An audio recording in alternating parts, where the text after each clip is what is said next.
Russian state media put this out today. Preparations for Putin-Trump meeting at G20 underway.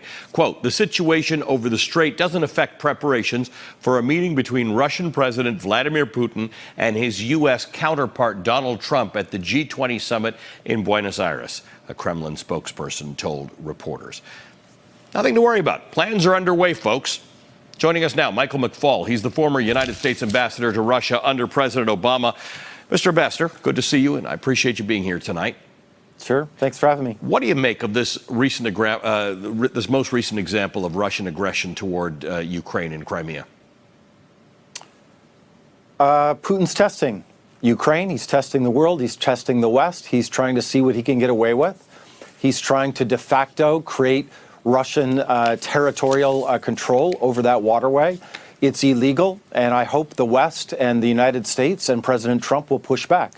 So Nikki Haley, this is often what happens. Nikki Haley seemed to. She called an emergency meeting at the United Nations. There was nothing ambiguous about her statement. President Trump later on today said he's not happy with it. What else does he have to do? Is that sufficient? He didn't seem to match Nikki Haley's tone and tenor about this. Exactly. Neither hers nor the statement that I thought was very good that was put out by the State Department under Secretary Pompeo's name.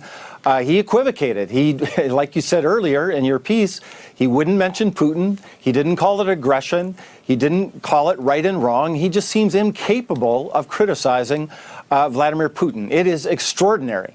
He has been extremely consistent in never, ever criticizing Putin for anything that he does. And therefore, I think they should pull down that meeting in Argentina.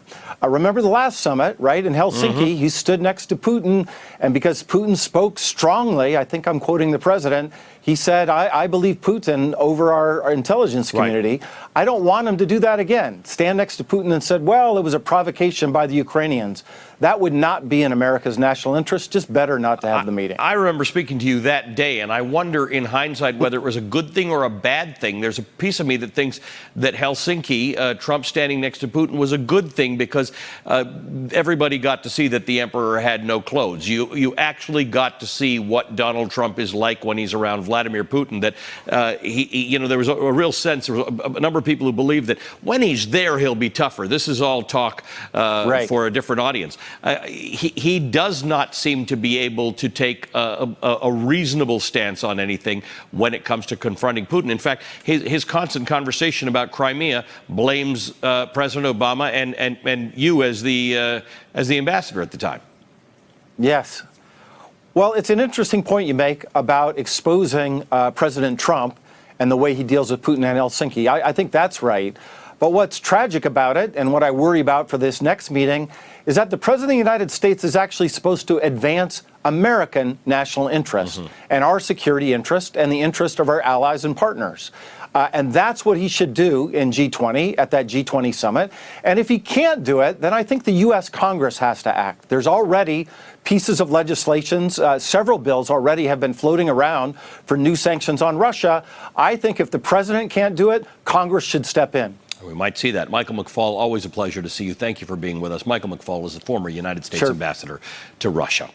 Well, in the TV business, you always start with a plan, but sometimes history gets in the way. That kind of story is ahead. Stay with us.